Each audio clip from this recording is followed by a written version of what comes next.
de que cada vez que vos o yo estamos en nuestro hogar o donde estemos y oramos y abrimos la Biblia, abrimos las Escrituras, nos encontramos en la presencia de Dios. Y ese lugar es un lugar santo. O sea que desde tu casa, de donde vos estás mirando, si vos abrís la Biblia, si vos orás, en ese momento la presencia de Dios te acompaña. Y Dios está allí junto a vos a través de su Santo Espíritu y nos guía al estudio bíblico, al estudio de la verdad.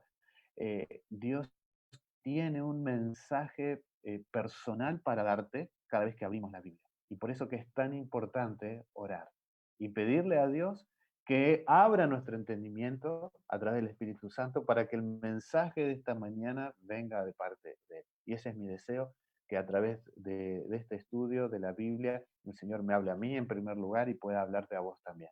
Así que yo te invito a que podamos inclinar el rostro y poder buscar a Dios. Querido Padre que estás en los cielos, gracias porque seguimos en este culto de adoración y este es el momento de estudiar la Biblia, es el momento de abrir la palabra. Queremos pedirte, Señor, que tú nos guíes para que todo pueda salir de la mejor forma, para que pueda transmitirse bien y para que el Espíritu Santo, Señor, nos hable a través de la Biblia. Hay un mensaje especial para cada uno de nosotros y es por eso que confiando en tus promesas, confiando, Señor, que así lo vas a hacer, lo pedimos en el nombre de Jesús. Amén.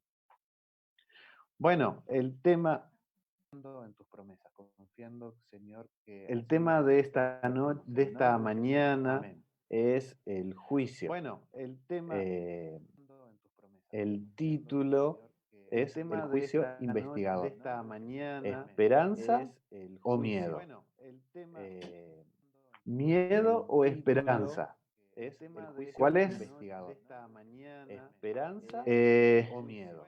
La verdad es que cuando la primera vez que yo escuché de este tema, ¿cuál es? El primer momento que yo escuché este tema, me agarró mucho miedo, les confieso. Me agarró. Eh, Iba a la iglesia y escuché de una hermana que estaba predicando acerca del juicio investigador. Y cuando ella habló, en un momento mencionó que en nuestro nombre, el nombre tuyo o el mío, pero dice nuestro nombre, puede estar pasando por el cielo y tu nombre está siendo juzgado. Puedes estar siendo juzgado en este momento. ¿Cómo estás? ¿Estás preparado o no estás preparado? Si tu nombre pasa y no estás preparado, eh, te vas a perder. Así que cuando volví a mi casa, ese día, en ese momento, la verdad es que eh, volví muy preocupado porque sentía que estaba lejos, muy lejos de estar preparado. No estaba preparado. Y tenía miedo, me agarró mucho miedo. Decía, si mi nombre pasa ahora, no voy a ir al cielo. Así que traté de portarme lo mejor que pude esta semana y por ahí, si cometí algún error o peleaba con mis hermanos, bueno, me asustaba y trataba de portarme bien. Creo que duró una semana y después, bueno, los intentos fracasaron, ¿no? ¿Será así?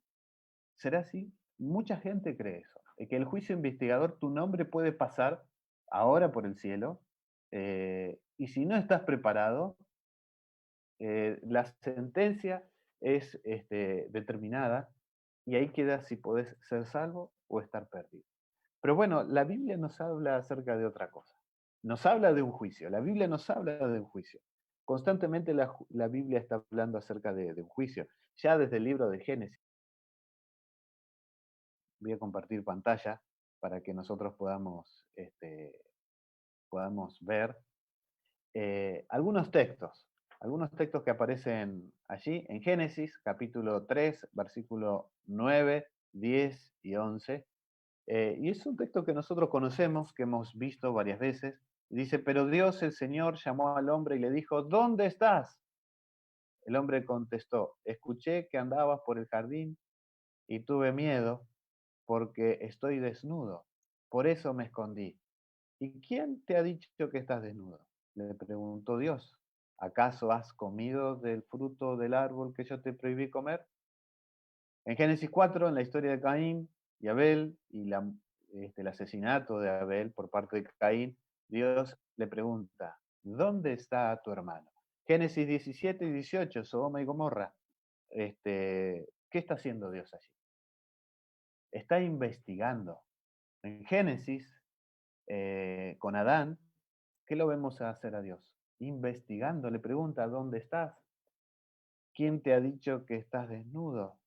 ¿Acaso comiste del árbol del fruto que te prohibí comer? En Génesis 4, ¿dónde está tu hermano? En Génesis 17 y 18, Dios va y mira y ve. ¿Qué vemos aquí? Vemos que Dios está investigando. Ahora, fíjense también en el Nuevo Testamento. Mateo 22, 11 y 12, esto es parte de una parábola, parte de una parábola. En la parábola el rey hace una fiesta para sus hijos, una parábola muy conocida. Al principio no querían venir, después viene mucha gente a la fiesta de bodas que el rey organiza para su hijo. Había comida, había regalos, había presentes, era una fiesta. Y lo interesante de las fiestas de aquel tiempo es que el rey proveía, o el invitado proveía de los vestidos, proveía de la ropa para que las personas no se preocuparan por eso. Así que las personas venían. Y el versículo 11 y 12 dice que cuando el rey entró a ver a los invitados, notó que allí había un hombre que no estaba vestido con traje de boda. Y le dijo, amigo, ¿cómo entraste aquí sin estar vestido de boda? Pero él, dice, guardó silencio. Él guardó silencio. ¿Qué vemos aquí? ¿Qué vemos? Vemos a un Dios que está investigando, tanto en el Antiguo como en el Nuevo Testamento, y en estos pocos ejemplos. Este, ¿Hay fundamento bíblico para saber que va a haber un juicio? Claro que lo hay. Eclesiastés dice, ¿no?, que toda obra que nosotros hagamos será traída a juicio, sea buena o sea mala. Jesús también lo dijo en los evangelios. ¿Hay fundamento bíblico para nosotros saber que va a haber un juicio? Sí, hay. Encontramos en la Biblia. Va a haber un juicio. La pregunta es, ¿por qué va a haber un juicio? ¿Para quién va a ser ese juicio? ¿Dios necesita un juicio? Te pregunto, ¿Dios necesita un juicio? No, Dios no necesita un juicio. Él es omnisapiente, Él no necesita un juicio. ¿Para quién es el juicio? Bueno, como nosotros sabemos, y en el inicio del conflicto, Satanás puso en duda la justicia de Dios y lo acusaba de que Dios no era justo y que sus mandamientos no eran justos. Dios era acusado, su justicia fue acusada. O sea que Dios no necesita saber quién es justo y quién no, pero sí los demás. ¿Quiénes los demás? Los ángeles. Los ángeles necesitan saber quién es justo y quién no. ¿Por qué? Bueno, porque fue puesto en duda, porque muchos de sus compañeros fueron expulsados. Cuando Satanás fue expulsado del cielo, no fue expulsado solamente él, sino que la Biblia menciona que la tercera parte de los ángeles también fueron expulsados. Eh, Ahora, todo aquel que vaya al cielo debe ser puro y santo, y los ángeles necesitan corroborar eso, porque la salvación costó y costó muy caro, costó la muerte de su general, de su capitán, de su Dios, que es Cristo. Así que va a haber un juicio y se lo conoce por varias etapas, pero hablamos de un juicio investigador. Y entonces la pregunta es, ¿por quién comienza este juicio? Así que yo quiero invitarte a que busquemos allí en Primera de Pedro, capítulo 3, versículo 17. Primera de Pedro, capítulo 3, versículo 17, y vamos a ver en pantalla el texto, pero sería bueno que vos abras tu Biblia y lo anotes ahí, lo registres. Primera de Pedro 3, 17, perdón, 4, 17, me confundí. 4:17. Y allí el apóstol dice, porque es tiempo de que el juicio comience por la familia de Dios. En otra versión, y quizás en la tuya, dice por la casa de Dios. Y si comienza por nosotros, ¿cuál no será el fin de los que se rebelan contra el Evangelio de Dios? Y este texto es del todo interesante. Este texto es del todo interesante. ¿Por qué? Porque me dice quiénes son los primeros en ser juzgados, ¿no? El juicio investigador. ¿Quiénes son? ¿Quiénes son los primeros nombres que van a aparecer? Bueno, allí la Biblia nos dice, ¿quiénes son? Son aquellos que han aceptado a Jesús en su corazón. Desde Adán hasta el último hombre de la tierra, los que aceptaron a Jesús alguna vez en su corazón son los que están anotados en el libro de la vida y están siendo juzgados. Y ahí vamos a otra parte. Dios tiene un registro. ¿Será que Dios registra quiénes son esas personas? La Biblia me habla, seguramente muchos ya estarán con su respuesta ahí en la boca, ¿no? Claro, el libro de la vida. Muchas veces escuchamos hablar de este libro, el libro de la vida. Si nosotros buscamos en nuestras Biblias, en el Evangelio de Lucas, y yo te invito a que vayas allí a Lucas, el capítulo 10, el versículo 20, Lucas 10, versículo 20 dice, sin embargo, no se alegren de que puedan someter a los espíritus, sino alégrense de que sus nombres están escritos en el cielo. ¿Quién está hablando? Está hablando Jesús. ¿Qué dice? De que hay un libro en el cielo en donde los nombres de las personas pueden ser anotados. ¿Y es bueno estar anotado en ese libro? Claro que sí, porque ahí el Señor nos está diciendo que hay que alegrarse. ¿Por qué hay que alegrarse? Porque si mi nombre o tu nombre está escrito allí, quiere decir que sos un candidato para el reino de los cielos. Fíjate lo que dice Malaquías capítulo 3, versículo 16. Los que temían al Señor hablaron entre sí y Él los escuchó y les prestó atención. Entonces se escribió en su presencia un libro de memorias de aquellos que temen al Señor y honran su nombre. Qué interesante estos versículos que nosotros leímos. Hay muchos más, en Apocalipsis hay varios, ¿no? Varios más. Hay libros en el cielo. ¿Cómo se llama ese libro? Bueno, sabemos el nombre de uno, que es el libro de la vida. ¿Qué se anota en ese libro? Se anotan los nombres. ¿Los nombres de quiénes? De personas. ¿De qué personas? Que alguna vez en su vida aceptaron a Jesús. ¿Por qué están allí? Porque Dios tiene una lista de los candidatos al cielo. Y qué lindo, ¿no? Saber que si nosotros hemos aceptado a Jesús, si vos aceptaste a Jesús en tu corazón, tu nombre está anotado, ¿a dónde? En el libro de la vida. Sos un candidato a la vida eterna. ¿Es obligación pertenecer, estar anotado allí? No, claro que no. Claro que no. ¿Todos están anotados en el libro de la vida? No, por supuesto que no. La mayoría no está, porque la mayoría decidió y decide no aceptar a Jesús. Solo los que deciden aceptar a Jesús están anotados en ese libro. Ahora, ¿quiere decir esto que una vez que nosotros estamos anotados, nuestro nombre queda anotado para siempre? ¿Quiere decir eso? No, no. Nuestro nombre puede ser quitado y borrado de ese libro. ¿Cómo sabemos? Bueno, porque la Biblia lo dice. Este, Fíjense, vamos a buscar en Ezequiel capítulo 18 y yo te invito a que abras allí tu Biblia en el libro de Ezequiel, el capítulo 18, el versículo 24. y después en tu casa, si querés, puedes leerlo un poco más, todo el capítulo. Pero el versículo 24 dice, pero si el justo se aparta de su justicia y comete maldad y actúa conforme a todas las abominaciones que el impío hizo, ¿vivirá él? La pregunta, ¿vivirá él? Ninguno de las justicias que hizo le serán tenidas en cuenta. Por su infidelidad que cometió, por el pecado que cometió, por ello morirá. Morirá.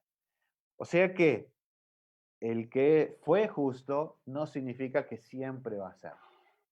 Si ese justo, dice, se aparta de su justicia, él dice que va a morir por los pecados y todas las justicias anteriores no serán tenidas en cuenta. Vamos a buscar otros textos que van a ir aclarando la idea que estamos mencionando y estamos compartiendo. Bueno, ahí aparece el texto que recién leímos. Éxodo, capítulo 32, el versículo 33. Ahí Moisés estaba muy triste, estaba frustrado con el pueblo de Israel. Y entonces Moisés le dice al Señor, si vos no nos vas a acompañar, dice, bórrame de tu libro, le dice Moisés a Dios en el versículo anterior, versículo 32. Pero vamos a tener una respuesta de Dios. Y el Señor le respondió a Moisés, solo borraré de mi libro a quien haya pecado contra mí. Salmos capítulo 69, versículo 28. Dice, que sean borrados del libro de la vida, que no queden inscritos con los justos. O sea, hermanos, fíjense que así como nuestro nombre puede ser registrado en el libro de la vida, nuestro nombre también puede ser retirado. Y leímos, ahí Dios dijo, le dijo a Moisés, el que peque contra mí, a ese borraré de mi libro. O sea que una vez estuvo anotado, pero lo puede borrar también. Ahora, esa es la tarea del juicio investigador, es investigar la vida de las personas. Y aparentemente parecería que es algo que da miedo, porque uno mira su propia vida, mira sus conductas, su comportamiento, sabe lo que está bien y lo que está mal, y aún así a veces cometemos errores, cometemos pecados, y uno dice, ¿y ahora qué pasa con nosotros? ¿Qué pasa con nuestro nombre? Bueno, vamos a hablar un poquito más adelante, pero antes, este, eh, la pregunta que surge es, bueno, ese juicio, ¿cuándo empieza? ¿Cuándo empieza ese juicio? Yo quiero saber si esto es tan determinante, que nuestro nombre quede anotado en el libro o puede ser retirado, si es tan importante, yo quiero saber cuándo empieza. Bueno, la respuesta es que ya empezó, que el juicio ya comenzó. Vamos a buscar allí en el libro de Daniel, y para los que no tienen Biblia, yo voy a compartir allá, acá en la pantalla, Daniel capítulo 14, versículo 7, dice, gritaba a gran voz, teman a Dios y denle gloria porque ha llegado la hora de su juicio. Adoren al que hizo el cielo, la tierra, el mar y los manantiales. Apocalipsis 14, 7. ¿Cuándo comenzó el juicio? Eso está enmarcado dentro de los mensajes de los tres ángeles. Y el mensaje de los tres ángeles dice, el juicio ya comenzó.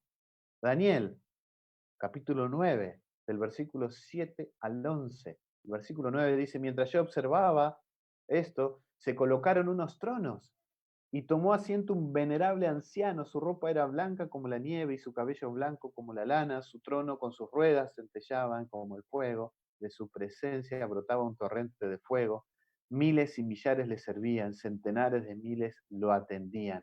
Al iniciarse el juicio, los libros fueron abiertos, dice el texto. Fíjense qué interesante.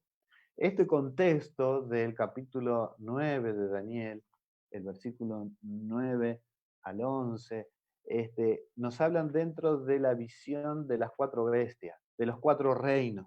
Y esto está dentro del último reino, dentro del reinado del cuerno pequeño. Y dentro de ese reinado, este, nosotros podemos saber que el juicio ya comenzó, que es este el tiempo.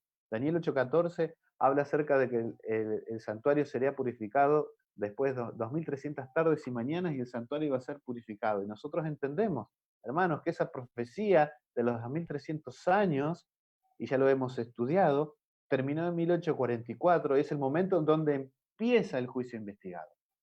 El juicio investigador, como nosotros lo conocemos y entendemos y hemos estudiado, comienza en 1844. Comienza con el juicio también para el cuerno pequeño, con la persecución del cuerno pequeño al pueblo de Dios. O sea que nosotros ya estamos en el juicio investigador. Ya sabemos cuándo comenzó. ¿Cuándo comenzó? Comenzó en 1844, el 22 de octubre. Lo sabemos por las profecías de Daniel 7, Daniel 8. No es el tema de estudio específico de hoy. Ahora, ¿cuándo termina este juicio? Comenzó ya hace un tiempo. ¿Cuándo termina? Vamos a buscar en Juan capítulo 5, versículos 28 y 29 y Apocalipsis 20. Bueno, Juan 5, 28 y 29. ¿De qué me habla? Me habla acerca de dos resurrecciones. Juan, y si tenés ahí tu Biblia a mano, el cuarto de los evangelios, Juan capítulo 5, versículo 28 y 29. Dice, no os asombréis de esto, porque llegará la hora cuando todos los que están en los sepulcros oirán su voz. Y los que hicieron lo bueno saldrán a resurrección de vida, pero los que hicieron lo malo a resurrección de condenación. ¿Y esto cuándo ocurrirá? ¿Cuándo ocurrirá la resurrección? Bueno, 1 Tesalonicenses capítulo 4, San Pablo, el apóstol Pablo, dice que los muertos en Cristo resucitarán primero. ¿En qué contexto? En la venida de Cristo. En la segunda venida de Jesús, los muertos en Cristo resucitarán primero. O sea que, para determinar quiénes van a resucitar, los que hasta la venida de Jesús pasaron al descanso, tuvo que haber un juicio previo. Y por eso que también se lo llama el juicio pre-advenimiento. O sea que nosotros ya sabemos que el juicio comenzó en 1844 y también sabemos que tiene que terminar antes de la segunda venida de Cristo. Y un periodo antes. Y el sábado que viene, el pastor Nelson que va a predicar va a hablar acerca de cuándo eso termina. Cuándo termina la gracia, el fin del tiempo de gracia. Con el fin del tiempo de gracia termina el juicio investigador. Y eso tiene que ser, el juicio tiene que terminar antes de la segunda venida, porque hay que determinar quiénes se salvan y quiénes se pierden. Ahora, la pregunta, hermanos, tiene que ver si yo debo tener miedo. Si vos tenés que tener miedo al juicio. ¿Tenemos que tener miedo al juicio? Bueno, vamos a leer algunos versículos que nos van a sacar todas esas dudas. Si yo tengo que tener miedo o si yo tengo que tener esperanza. Eh, Vamos a buscar en Romanos. Ahí está. Romanos capítulo 3 del versículo 23 al 24. ¿Qué dice? Por cuanto todos pecaron y están destituidos de la gloria de Dios y son justificados gratuitamente por su gracia mediante la redención que es en Cristo Jesús. Romanos 5:19 dice, así como por la desobediencia de un hombre muchos fueron constituidos pecadores, así también por la obediencia de uno muchos serán constituidos justos. Primera de Juan 2:1, hijitos míos, estas cosas os escribo para que no pequéis, pero si alguno ha pecado, abogado tenemos para con el Padre, a Jesucristo el justo. Y hay muchísimos más versículos. ¿Tenemos que tener miedo al juicio investigador? No, no, no, de ninguna forma. No hay que tenerle miedo al juicio. No hay que tener miedo al juicio. Pero bueno, aparentemente la palabra juicio, investigador, causa miedo. Dice, uy, me van a investigar, voy a ir a un juicio. Eso ya me causa miedo. Pero no, no debo temer. Si yo acepté a Jesús en mi vida, no debo temer al juicio. ¿Por qué no debo temer? Bueno, porque si yo acepté a Jesús, Dios en su misericordia y en su gran amor, Dios lo que hace es que me declara justo, ¿no? Y me dice a mí, Ariel, ¿vos aceptaste a Jesús? Y yo, sí, Señor, yo acepté a Jesús. Acepté lo que Él hizo en la cruz por mí. Entonces yo ahora te declaro justo. ¿Me merezco ser justo? No, porque yo no soy justo, soy un pecador. Pero Dios me declara justo, no porque yo me merezca ser justo, sino porque Jesús vivió en forma justa, Él vivió sin pecado y pagó mi culpa, pagó mis consecuencias, mi culpa del pecado, que fue la muerte. Y entonces ahora Él me cubre con su justicia. Y yo ahora me puedo presentar delante del Padre en el juicio, no con mi justicia, sino con la justicia de Cristo, y me presento justo, soy justo delante del Padre. Es interesante y es difícil hasta a veces de entender, porque dice, bueno, ¿qué tengo que hacer las cosas buenas para ser salvo? No, no es por los actos que yo soy salvo, no es por guardar los mandamientos que soy salvo, no es por guardar el sábado que soy salvo. Eso es una consecuencia de ser salvo. Pero yo no soy salvo por eso, sino que eso, como yo soy salvo, voy a guardar los mandamientos, voy a guardar el sábado, pero puede ser que me equivoque y tropiece en el camino y que caiga y que ceda a la tentación. Y Señor, yo queriendo hacer el bien, hice el mal, porque el pecado está en mí, es mi naturaleza. Y entonces, ¿qué hace Dios? Dios me ayuda a levantarme, me sacude el pantalón y sigo avanzando. Y me vuelvo a caer y vuelvo a cometer el pecado. Y me arrepiento, Señor, otra vez estoy acá, otra vez. Y la culpa, la conciencia, que sos un pecador. Y entonces voy a Jesús, oro a Dios.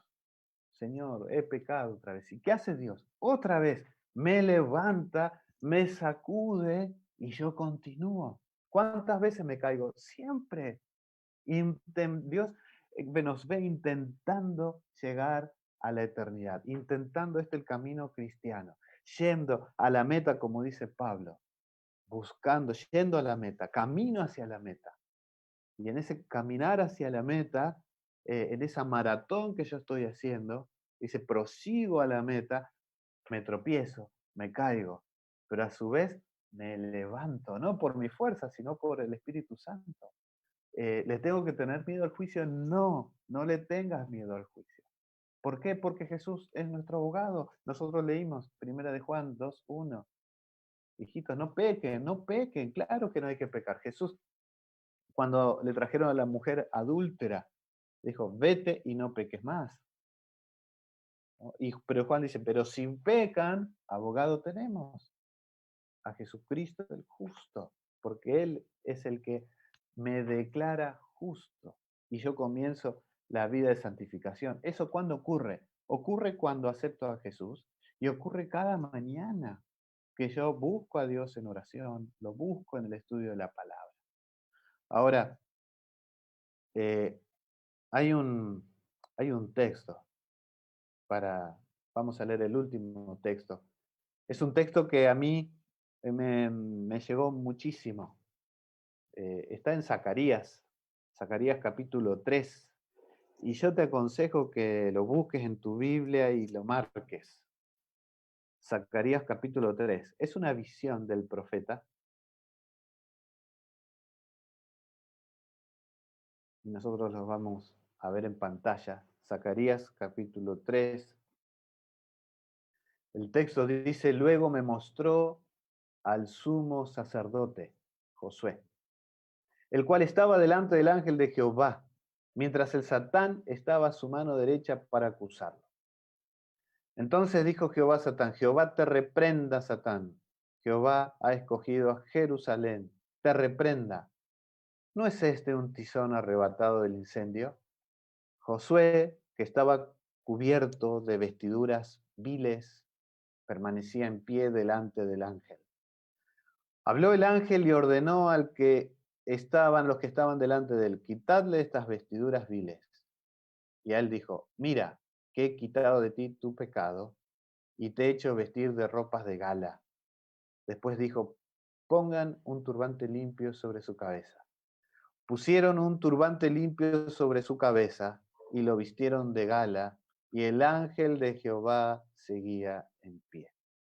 Y por favor, yo te invito a que marques estos textos en tu Biblia. ¿Por qué son tan importantes? Y fíjate esa imagen. Es una imagen ilustrativa. Pero eso es lo que sucede. Fíjate esa imagen. Y por un momento, si puedes cerrar los ojos, podemos ver ahí en el texto, en la visión de Zacarías, que era Josué, el sumo sacerdote. Josué representaba al pueblo de Israel. Y el mensaje es para el pueblo de Israel. Y el Israel espiritual que somos nosotros. Es para cada uno de nosotros, es para su iglesia. Y fíjate esa imagen. ¿Cómo estaba vestido Josué? Ropas viles. Para el que era el sumo sacerdote, las vestiduras eran muy importantes. Y ustedes saben, en el Antiguo Testamento, las vestiduras tenían un rol primordial. ¿Por qué? Porque, bueno, las vestiduras simbolizaban la justicia de las personas, los actos. Por eso que en Isaías dice que nuestras justicias son como ropas de inmundicia, porque nuestras conductas, nuestros pensamientos son pensamientos carnales y las personas, como dice Pablo, son enemigas de Dios porque son pecadoras. Ahora, si yo me presento así delante del Padre, soy como el que leímos ahí en Mateo 22, soy como ese que va a la fiesta y va con ropa común. Y vino el rey y empezó a mirar. El rey empezó a mirar contento en la fiesta, miraba por un lado, miraba para el otro, las personas alegres y contentas, con todos vestidos de fiesta, hasta que vio a uno que no tenía la ropa de fiesta y va y le dice, amigo, ¿qué pasa? ¿Por qué no tenés la ropa? ¿Y qué pasó con ese amigo? Ese amigo fue expulsado de la fiesta. En Zacarías, en esta visión, Josué no tenía las ropas, sus ropas eran viles como las nuestras. Si yo me presento delante de Dios hoy, sin Cristo, y si me presento solo con mis actos, mis ropas son viles, no puedo presentarme delante del Padre así, soy injusto y voy a ser condenado. Si yo voy con mi propia cuenta, voy a ser condenado. Y eso es lo que sucede con aquellos que no aceptan a Jesús. Van a ser condenados porque ellos dicen, yo no necesito a Jesús. No necesito, no, con esa historia no me vengas. Pero va a tener que presentarte delante del juicio porque todas las personas van a ser juzgadas. Eclesiastés capítulo 12, todos van a ser juzgados. Sea bueno o sea malo lo que han hecho. Si vos decidís ir ante el juicio sin Cristo, te estás presentando con las ropas viles y vas a ser condenado. Vas a ser condenado. Ahora, ¿qué me ofrece Dios? ¿Qué me ofrece Dios? ¿Qué te ofrece? Te ofrece las ropas de Jesús. Nosotros leímos ahí el texto. Este, te ofrece las ropas de Cristo. Fíjate que dice, pónganle ropa limpia, un turbante limpio. ¿Quién estaba ahí? ¿Quién estaba ahí? Estaba Satanás. ¿Qué estaba haciendo Satanás? Estaba acusando, como nos acusa a nosotros. Apocalipsis 12 dice es el acusador de los hermanos. ¿Por qué? Porque él no se quiere perder solo, él quiere que te pierdas vos, se quiere que pierdas tu esposa, tu esposo, tus hijos, tus padres, tus hermanos, tus vecinos, y quiere que todo se pierda, no se quiere ir solo, no se quiere quedar solo. Y entonces está allí acusando, no, no merece ser salvo. Y no es cierto, tiene razón, no merecemos ser salvos, a no ser que aceptemos a Jesús. Y ahí sí, merecemos ser salvos, no porque nos portemos bien, sino por Cristo. Ahora, ¿qué hizo Dios? ¿Qué hizo Jesús? Dice, sacadle esas ropas y pónganle ropas limpias. ¿Qué está haciendo? Nos está justificando delante del Padre. Nosotros delante del Padre estamos con las ropas de Cristo, las ropas de fiesta, preparados para cuando Él venga a buscarnos. Por eso, hermanos, que la invitación de esta mañana, ¿sí?, es, primero, a no tener miedo al juicio. No tener miedo al juicio. Si aceptaste a Cristo, no tengas miedo al juicio. Y entonces, la segunda invitación es para levantar nuestras cabezas y continuar por esta vida cristiana. Puede ser que a veces nos caigamos, puede ser que a veces nos alejemos de Dios, pero Dios va a estar allí constantemente hablando a nuestra vida. ¿Para qué? Para que volvamos a Él, porque somos sus hijos. Es cierto, hay un juicio investigador. Es cierto, hay pecados registrados en el cielo, pero esos pecados también pueden ser borrados. Dice Dios que los pone en el fondo del mar, si nosotros pedimos perdón. Y si nosotros levantamos nuestra mirada y miramos a Jesús. Entonces, hermanos, la invitación es para no tener miedo. La invitación es para prepararnos, es vestirnos con las ropas de justicia de Cristo y vivir una vida en santidad, porque sabemos que el juicio pronto terminará. ¿Cuándo? ¿Qué fecha? Bueno, eso Dios no lo dijo. No hay una fecha. No hay una fecha. No la vamos a saber. ¿Va a terminar el tiempo de juicio? Sí, va a terminar. Pero sabemos que va a ser pronto. Y ojalá, hermanos, Dios quiera, que ese momento, cuando el Señor termine su tarea de abogado y el martillo baje y la sentencia esté echada para todos, que al lado de nuestro nombre, pueda poner el Señor Ariel, salvado. Roxanne, salvado. Juana, salvado. Que no haya ninguno condenado y que ninguno de ellos, ninguno de ustedes, su nombre sea quitado del libro de la vida. Vamos a orar así como estamos y vamos a terminar con la meditación de esta mañana. Querido Padre que estás en los cielos, alabado sea tu nombre, queremos pedirte que en tu amor y misericordia nos ayudes a vivir conforme a tu voluntad. Queremos agradecerte, Señor, porque sabemos que no debemos temer al juicio. Sabemos, Señor, que Jesús murió en la cruz por nosotros. Sabemos que su justicia, Señor, está a nuestro alcance y podemos presentarnos delante de ti, Señor, con la confianza de que estamos con Cristo. Que, Señor, nuestro nombre también está anotado en el libro de la vida y sabemos que somos candidatos al cielo. Ayúdanos a vivir en santidad conforme a tu voluntad. Perdona nuestros pecados, Señor. Borra nuestras rebeliones, como dice David en Salmos. Y ayúdanos, Señor, cada día a seguir tus pisadas. Gracias, Señor, por acompañarnos hoy. Lo pedimos por Jesús. Amén. Hermanos, que Dios los bendiga. Gracias por acompañarnos en este culto de adoración al Señor. Que tengan muy feliz sábado y nos vemos en la programación de la tarde. Que Dios los bendiga. Amén.